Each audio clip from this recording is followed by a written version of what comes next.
Hi guys, it's Miss Whitaker. We're going to work through our brochure today and all about operations with decimals. So find it in your math journal and take a look inside.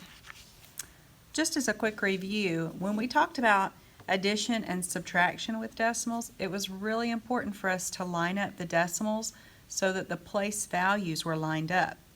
Once we added our placeholder zeros, we would only add hundredths to hundredths, tenths to tenths, ones to ones, and then we'd bring that decimal straight down into our sum or into our difference. The rules for multiplication are really different, so we need to remember that the rules that are for addition and subtraction don't apply to multiplication. Let's take a look on the inside of our foldable right here in the center section where it says multiplication. First of all, when we're multiplying, we actually can pretend the decimals are not even there. Then we can multiply those two numbers just like as if they were whole numbers.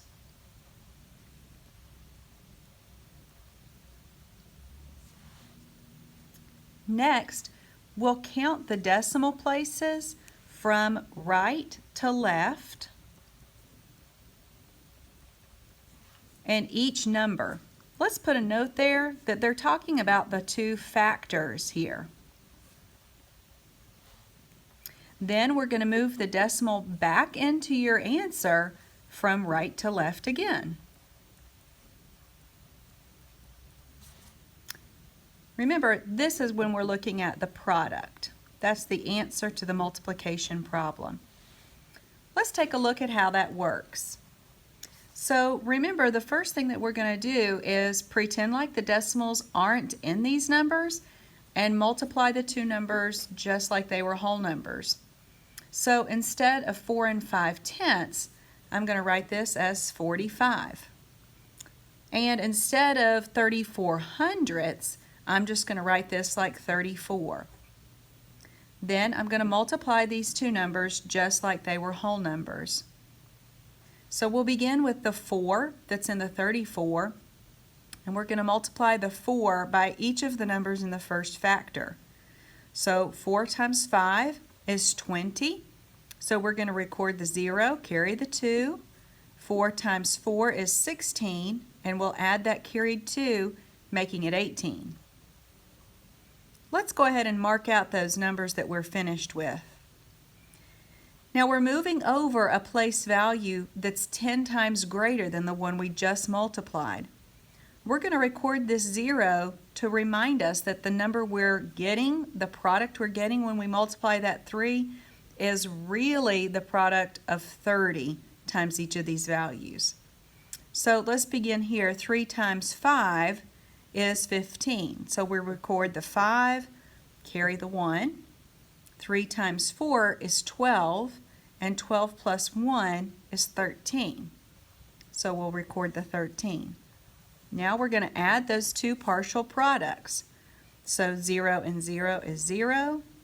8 plus 5 is 13. 1 plus 1 plus 3 is 5. And then I just have 1 in this last place value. Now comes the part that's a little bit new. This is the part about the decimals.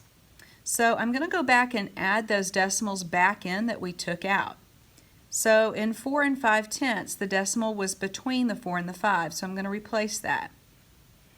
And in 34 hundredths, it was actually before the 3, so I'm going to replace those numbers that I deleted.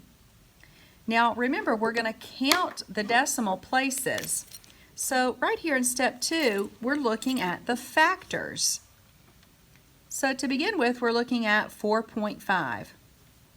So I'm going to count the decimal places here from the far right all the way to the decimal. As you can see there, we have 1 decimal place. Okay, in our second number, 34 hundredths, we have 2 decimal places.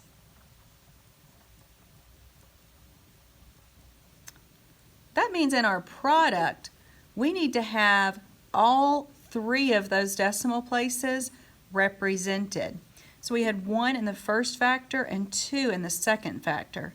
When we add 1 and 2 up, we have 3. So in our answer, we're going to have 3 decimal places represented.